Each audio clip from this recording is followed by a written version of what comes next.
Seun. Welcome to Visit Talk, Your Generation Right. Jadi Sobat Kampus, podcast Visit Talk hari ini sedang tayang perdana nih Ruth. Dimana Visit Talk ini Sobat Kampus dapat menerima dan melihat information berdasarkan fakta, data, faktual, dan entertain. Jadi Sobat Kampus jangan lupa untuk subscribe channel ini karena jangan sampai ketinggalan untuk keseruan-keseruan di Visit Talk. Kali ini kita mau bahas apa nih, Pe? Jadi hari ini kita membahas tentang yudisium nih, Rul. Di mana Universitas Profesor Dr. Hazairin SH yang sebentar lagi akan mengadakan yudisium. Aku sobat podcast di rumah penasaran nih siapa sih narasumber Visipta kali ini?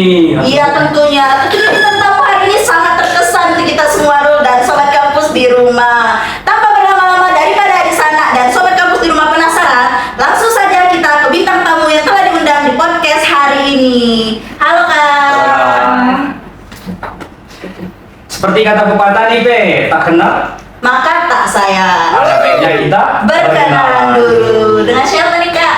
Oke, halo, perkenalkan nama saya Anissa Amalia. Kebetulan saya lulusan S2-nya di Magister Administrasi Publik. Kakak, satu lagi? Halo, kalau aku boleh dipanggil Arsi. Aku lulusan S1 dari Administrasi Publik Merian. Oke. Halo Kak Anissa. Halo Kak Kesi. Apa kabar Kak? Alhamdulillah sehat. Alhamdulillah sehat. Jadi tamu kita yang undang ini sangat spektakuler, Pera. Oke tentunya. Bolehlah kita bertanya-tanya deh Kak untuk Sobat Kampus yang sedang menonton nih Kak. Tentunya di podcast Visipta.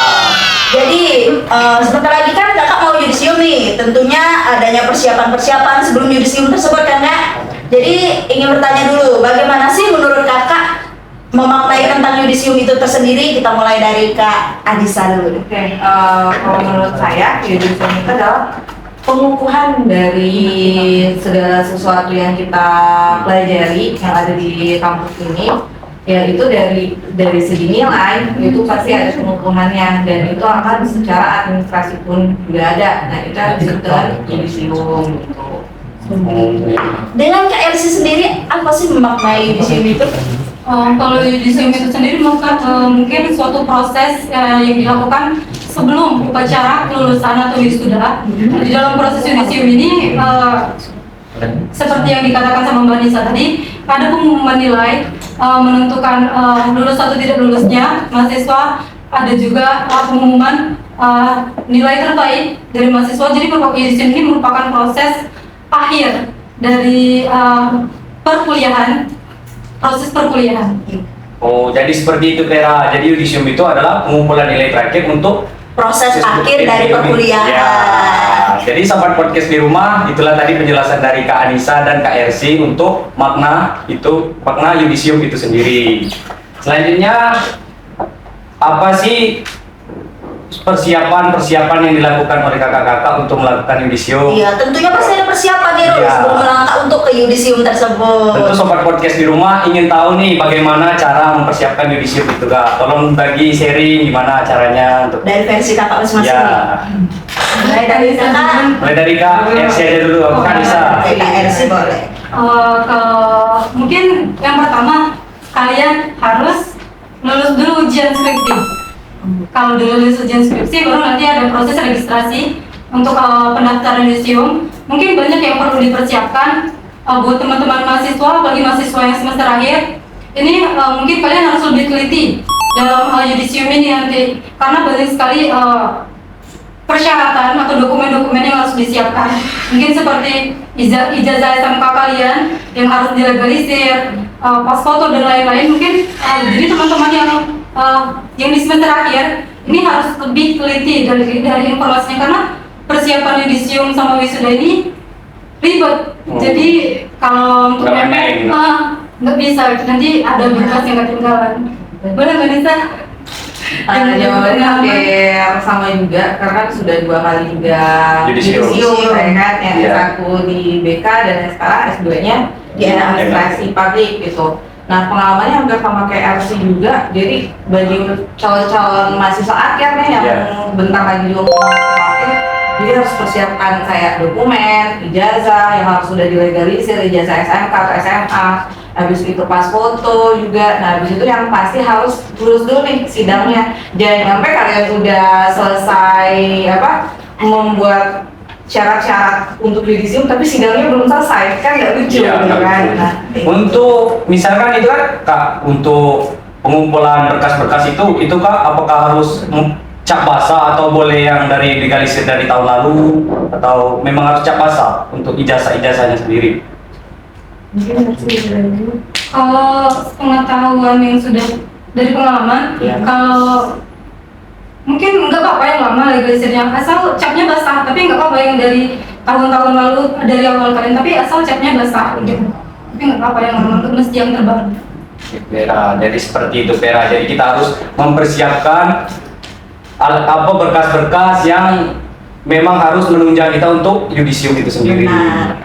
Oke Kak, Kakak ini kan lulusan terbaik nih dari Fakultas Ilmu Sosial dan Ilmu Politik di Universitas Profesor Dr. Azhari SH. Jadi metode pembelajaran seperti apa sih Kak yang Kakak lakukan selama di perkuliahan agar dapat meraih indeks prestasi terbaik nih? Ya, tentu sobat podcast di rumah penasaran Iya, bagaimana cara Kakak belajar di kampus atau Di perkuliahan Ya, di tentunya ya. perkuliahan. kalau masalah belajar dalam perkuliahan itu bagaimana kita harus memperhatikan dosen. Saat dosen menerangkan kita harus tahu nih gitu kan. Tapi kalau misalnya kita belajar di rumah itu kita harus tahu dulu gimana sih cara kita dalam belajar. Jadi kita tahu dulu nih cara belajar kita seperti apa. Mungkin ada yang sambil mendengarkan musik atau sambil harus tenang atau bagaimana. Kalau saya pribadi, kalau saya masalah belajar, saya itu lebih fokusnya ketika saya harus mendengarkan sambil mendengarkan musik. Sama. Oh. Karena kalau tidak mendengarkan musik, dia masuk kuping kanan, keluar Ya, kuping kiri. lebih nyaman gitu kan Kak?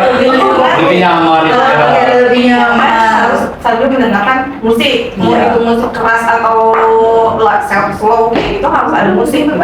Karena kita kalau mau belajar untuk bisa paham atau bisa fokus lah belajar itu harus tahu dulu nih pemahaman diri kita, cara belajar kita yang baik itu kayak gimana. Karena setiap orang itu berbeda-beda, nggak ada yang sama. Iya benar. Itu versi dari Kak Anissa. Ya. Kita mau dengar nih, sobat kampus sudah mau Ya. dengar nih dari versi Kak Ersi. Mungkin sama kali ya sama Mbak Nisa, nggak ada spesifikasi metode pembelajaran seperti apa yang dilakukan.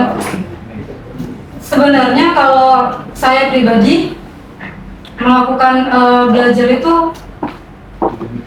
gimana ya Mbak? Seadanya, enggak yang ada harus belajar setiap hari, harus buka buku ini itu. Harus menonton ke buku kan Kak? Cuman kita sebagai mahasiswa harus tahu batasan, harus tahu tanggung jawab kita sebagai mahasiswa melakukan tugas dan kewajiban kita sebagai mahasiswa. Belajar dengan baik, mungkin tidak yang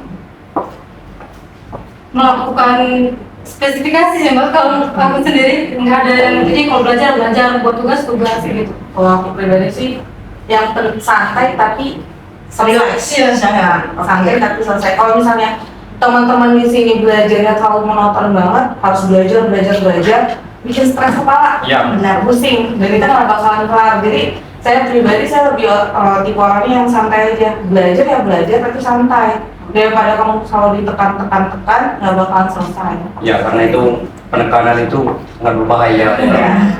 Lebih baik kita relax belajarnya. Jadi sobat kampus itu adalah tips dari Kak Anissa dan Kak Ersi. Nggak ada metode pembelajaran yang sangat spesifikasi. Yang harus dipaksakan. Iya benar. Dan kita harus memahami diri sendiri dulu, sobat kampus dimanapun kalian berada. Nih gini Kak, kalau misalkan kita belajar nih di kampus, kalau dari kakak-kakak sendiri, apakah kakak langsung ibaratnya, kan kita belajar nih di kampus, terus kita langsung pulang itu dari kampus, atau kita sharing-sharing dulu sama teman-teman untuk mendiskusikan lagi pembelajaran yang kita pelajarkan tadi di kampus? Kalau saya pribadi biasanya dari saya S1 di sini yang S2 itu saya keseringannya mainnya ke perpus. Kalau ke perpus gitu terserah mau mengerjakan tugas atau saya mau tidur ya ini aja. Ya, lebih nyaman kalau di kampus. Kalau enjoy aja sih. Kalau ke perpus itu bagi saya kayak oh ini ranahnya saya nih, mau saya ngapain aja bisa gitu kan. Tapi kalau misalnya untuk kuliah pulang mungkin ada beberapa kali ya, biasanya kita sebutnya kupu-kupu. Ya, kupu-kupu itulah yang dimaksudnya. Nah ya, itu kadang ada beberapa mahasiswa seperti itu, dan saya mungkin bisa termasuk hal yang seperti itu. Cuman lagi-lagi saya harus keluar lagi nih dari zona nyaman saya. Kalau misalnya saya cuma kupu-kupu, jadi mahasiswa kupu-kupu yang pulang, ilmu saya nggak bakal berkembang. Yang pertama. Yang kedua, saya nggak punya relasi nih antara saya dengan mahasiswa yang lain, atau antara saya dengan dosennya, atau dengan staf yang di sini, nggak ada relasinya. Jadi nanti salah satunya itu kayak membantu saya pada saat saya mau menginginkan penelitian. Itu salah satu membantu. Gitu. Dengan Kak Ersi sendiri gimana tanggapannya? Kalau saya sebenarnya lebih ke kita menentukan prioritas kita. Kalau aku sendiri, kalau misalnya pada semester awal nih perkuliahan, tahun pertama perkuliahan, aku benar-benar fokus yang kuliah, benar-benar fokus kuliah, pembelajaran gitu. Jadi kalau misalnya memang ada pembelajaran yang harus didiskusikan sama teman-teman atau ada tugas, mungkin kita bakal diskusikan, nggak terlalu monoton yang harus di kampus, bisa di kosan teman, bisa di tempat makan, jadi di mana aja bisa, peluang kita untuk berdiskusi. Terus mungkin aku juga nggak terlalu yang gimana-gimana soal kuliah. Kalau misalnya di semester 3 kan ikut seperti Mbak Nisa ngasih omongan tadi, kita harus memperluas Jaringan. Ya, jaringan. Jadi di tahun kedua saya perkuliahan, semester 3, semester 4, saya ikut organisasi DPM Universitas. Waktu itu sebagai bendahara umum. Jadi karena waktu lagi pandemi juga kan, jadi karena pandemi kita online terus nih, di rumah terus kan, Zoom terus. Jadi untuk mengisi waktu luang di rumah, jadi lebih baik kita mengikuti kegiatan. Jadi itu Vera. Jadi menurut kakak-kakak nih, kita nggak harus itu pembelajaran itu harus pulang pergi kayak mahasiswa kupu-kupu itu. Jadi menurut kakak sendiri nih, kalau tadi kan membahas masalah organisasi. Nah, organisasi misalnya yang di kampus ini yang rekomendasi dari kakak-kakak yang pernah diikuti itu apa? Tolong kasih tahu misal biar kami dari sobat kampus di rumah ya bisa mengikuti jejak-jejak dari kakak-kakak. Kalau dari saya dulu, saya itu memang kalau di S2 ini kan kurang aktif di organisasi. Tapi kalau dari pengalaman saya organisasi yang satu kemarin, itu yang lebih rekomendasi itu adalah himpunan mahasiswa kita sendiri. Gitu. Karena apa? Karena di situ adalah keluarga kita. Untuk memajukan fakultas kita sendiri. Baru itu bisa ke universitas. Kalau saya seperti itu, dan kebetulan alhamdulillah saya sempat jadi ketua hima BK itu di 2 periode. Sebelum saya lulus itu saya jadi ketua hima, dan sebelum itu saya benar-benar saya mempunyai adik-adik nih yang harus saya bimbing, yang harus kita sama-sama yuk berkembang bareng-bareng kayak gitu. Karena menurut saya kalau organisasi dalam perkuliahan itu sangat penting. Karena apa? Karena di sana kita harus dilatih tentang skill kita dalam berorganisasi baik di kampus atau di luar kampus. Yang pertama. Yang kedua, kalau kita untuk bekerja nanti yang dilihat itu skill. IPK IPK dilihat, tapi yang paling utama itu skill. Percuma kalau kamu punya IPK besar, tapi skill kamu nol. Seperti itu. Itu makanya organisasi itu sangat diasah banget untuk kita semua nih, untuk teman-teman yang di kampus. Jadi saya harap untuk teman-teman yang adik-adik S1 sekarang, ayo dong ikutan organisasi, tapi organisasinya itu yang positif yang pertama. Dan yang kedua itu kita bukan hanya untuk menumpang nama, tapi sama-sama kita harus belajar dalam sana. Ya, karena kan kebanyakan organisasi itu saya numpang nama aja dong. Ya, yang penting kalau ditanya orang, ya kamu ikut organisasi apa? Organisasi ini. Gitu. Itu sih kalau dari saya. Ya, untuk dari KRC sendiri nih, mungkin sama aja kali ya, karena saya nggak bilang organisasi penting, tapi untuk kita sebagai mahasiswa harus mengetahui. Ya, harus bisa menempatkan diri. Kalau kita mahasiswa harus belajar. Ya, organisasi itu utama mahasiswa adalah belajar dengan sebaik-baiknya. Jadi ikut organisasi boleh, tapi kita nggak boleh lupa dengan kewajiban kita sebagai mahasiswa, karena percuma kita nanti ikut organisasi yang banyak, tapi ketika lulus Kita nggak dapat apa-apa. lulus juga melebihi batas waktu. Nanti kan dilihat juga kita nih banyak nih pengalaman organisasi kita. Terus tapi kita lulus lebih dari 4 tahun, 6 tahun, ya, 7 tahun, semester, lebih ya. itu nanti juga bakal dilihat. Jadi memang pintar-pintar kita sebagai mahasiswa untuk menempatkan diri. Jadi gitu sobat podcast, sobat kampus di rumah. Menurut Kak Anissa sendiri, kalau mengikuti organisasi itu baik, tapi kita harus juga menempatkan posisi dan kita harus juga belajar di sana. Jangan hanya kita mengikut-ikuti atau menempelkan nama kita di organisasi tersebut. Iya, jadi kita harus jangan sampai kita keluar dari zona yang namanya kita sebagai mahasiswa kan kita Nah. harus menempatkan IP sebagai mahasiswa. Jangan sampai kita lupa nanti kita tamat 5 tahun kan lucu. Berlebih semester Iya. ya. Oke. Jadi ada pesan dan saran nggak nih Kak untuk sobat kampus di rumah nih dari topik pembicaraan kita hari ini? Pesan dan saran dari saya itu adalah teman-teman di sini jangan berhenti untuk belajar dan jangan berhenti untuk memberikan ilmu untuk orang-orang yang berilmu. Karena ketika kita berhenti belajar, otomatis semua bakal berhenti. Untuk kita memberikan ilmu, otomatis juga berhenti. Dan jangan sampai kalian udah lulus S1 tapi kalian adalah saya nggak mau mengimplementasikan ilmu saya. Yang nyampe seperti itu.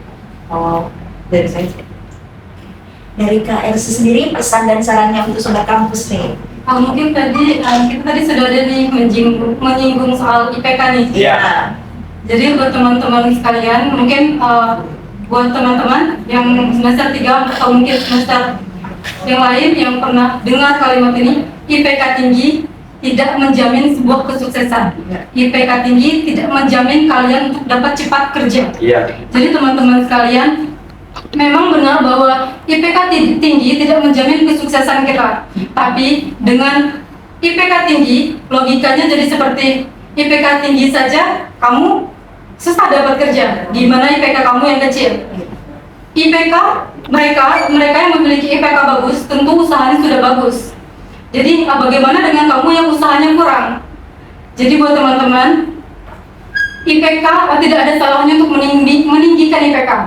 Karena hal itu merupakan hal penting. Memang benar bahwa berorganisasi ditambah dengan organisasi pengalaman magang, seminar-seminar itu juga perlu. Tapi dengan IPK kita bisa menunjukkan bahwa sebagai mahasiswa kita telah melakukan tugasnya dengan sebaik-baiknya. Karena indikator keberhasilan yang jelas dan tidak terbantahkan bahwa seorang mahasiswa telah melakukan tugasnya dengan baik adalah dengan belajar dengan benar.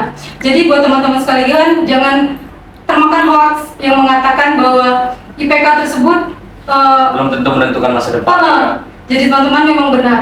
Jadi tapi recruiter bakal melihat juga Ya bagaimana nilai kita. IPK. Memang IPK tidak salah satu faktor, tapi hal tersebut memang penting karena kan Itu untuk menentukan masa depan kita selanjutnya. jadi teman-teman sekalian jangan kemakan prinsip orang-orang. Menurut saya orang-orang yang mengatakan tersebut adalah orang-orang yang tidak percaya akan kemampuan akademiknya. Jadi sebagai mahasiswa, menjadi mahasiswa adalah sebuah privilege yang tidak semua pemuda diberkahi oleh kesempatan itu. Jadi kita sebagai mahasiswa harus mempergunakannya, melakukannya dengan sebaik mungkin. mungkin ada tambahan dari saya sedikit. Kalau saya dari orang tua saya pribadi, orang tua saya cuma mengatakan gini, pada saat saya tahu nih IPK saya segini, kata orang tua saya gini, kamu jangan terlalu bangga dengan IPK kamu besar, tapi kamu tidak bisa mengimplementasikannya. Karena percuma IPK kamu besar, tapi kamu tidak bisa mengimplementasikan. Yang bagus itu adalah IPK kamu besar, tapi kamu bisa mengimplementasikan ilmu itu sendiri. Iya. Itulah kalau sering kan kadang tuh ini yang jadi berita kadang. Kemarin kan sempat viral nih, meskipun lulusan S1 sering sekali nganggur. Nah, kayak gitu kan. Jadi makanya kalau IPK tinggi itu harus dibarengi dengan misalnya ada program magang kita harus mengikuti, ada organisasi kita ikuti, pelatihan. Jadi nilai kita tinggi, skill kita ada. Jadi kita membarengi. harus seimbang, balance antara skill dan IPH kita. Oke. Jadi Sobat Kampus, itulah pesan dan saran dari Kak Anissa dan Kak Ersi sendiri, Ya. lulusan terbaik Fakultas Ilmu Sosial dan Ilmu Politik. Iya. Kayaknya ini teh daripada kita anggur kan lebih baik kita minum dulu nih kayaknya supaya bisa lebih rileks nih Kak. Nah, Kak. Iya. Boleh, Kak? Apa lagi Kak? Iya boleh. Silakan. Teh kota.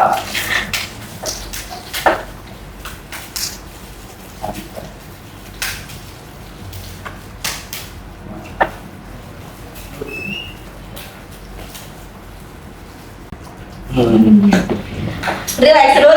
Wah, segar. Supaya lebih enak ngobrol. Iya, benar. Ini nah Kak, kita boleh lanjut ini? Sangat. Ya. Untuk nanti kan ada mahasiswa baru nih. Jadi kan mahasiswa baru nih gimana caranya dari kakak-kakak cara kita mencari teman atau Maksudnya itu kan kakak-kakak lebih berpengalaman Ya. nih sebagai mahasiswa sebelumnya. Itu kan pernah menjadi maba, itu kan sudah melewati fase-fase tersebut. Jadi gimana sih untuk tips-tipsnya nih? Ada Sobat Kampus yang mau kuliah di sini nih, cara beradaptasi dengan baik. Ya. Benar ya? Bagaimana sih yang udah berpengalaman? Aku berpengalaman ya.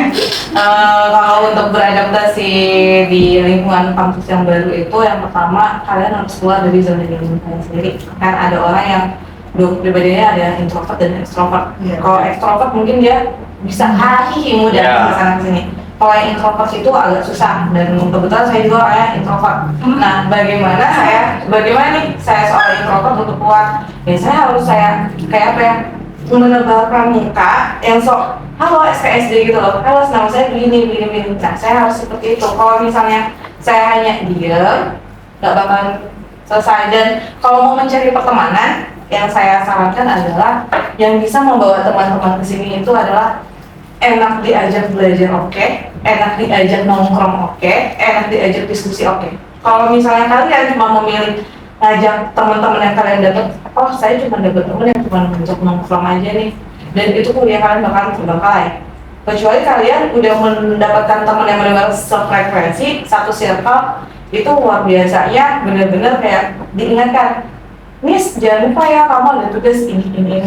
Kalau misalnya kita nggak ada, saya Nis kita cabut yuk, nggak ada kelas nih, cabut atau enggak, Nis saya belum ngerjain tugas nih, kita cabut yuk nongkrong kemana, nah kayak gitu. Jadi lebih baik teman-teman di sini carilah teman yang benar-benar satu frekuensi, satu circle, kayak gitu. Circle yang sefrekuensi ya. jadi nggak harus banyak kan Kak? Harus banyak, karena percuma kamu punya banyak teman tapi tidak bisa menghargai kamu. Benar. Karena lebih baik punya satu teman tapi dia bisa menghargai kita. Jadi itu teman yang positif ya. Jadi kita harus mencari itu teman, tidak harus teman yang banyak. Jadi kita harus bisa teman yang bisa diajak belajar. Benar, tentunya sih begitu. Bukan berarti milih-milih ya. Ya, Iya. milih-milih. Tapi itu sebenarnya kan kalau di kampus itu memang terkenal dengan yang namanya Kupu-kupu. ya kupu-kupu. Tapi paling balik lagi sama kepribadian Kepribadian sendiri-sendiri. Oke Sobat Kampus, jadi cukup sampai di sini dulu video kita hari ini, Terus pantau Visital karena jangan sampai tinggalan untuk lihat keseruan-keseruan di Visital. Saya Vera, Saya Khairul. kami berdua pamit undur diri. Visital, Your Admission Live. Terima kasih Kak.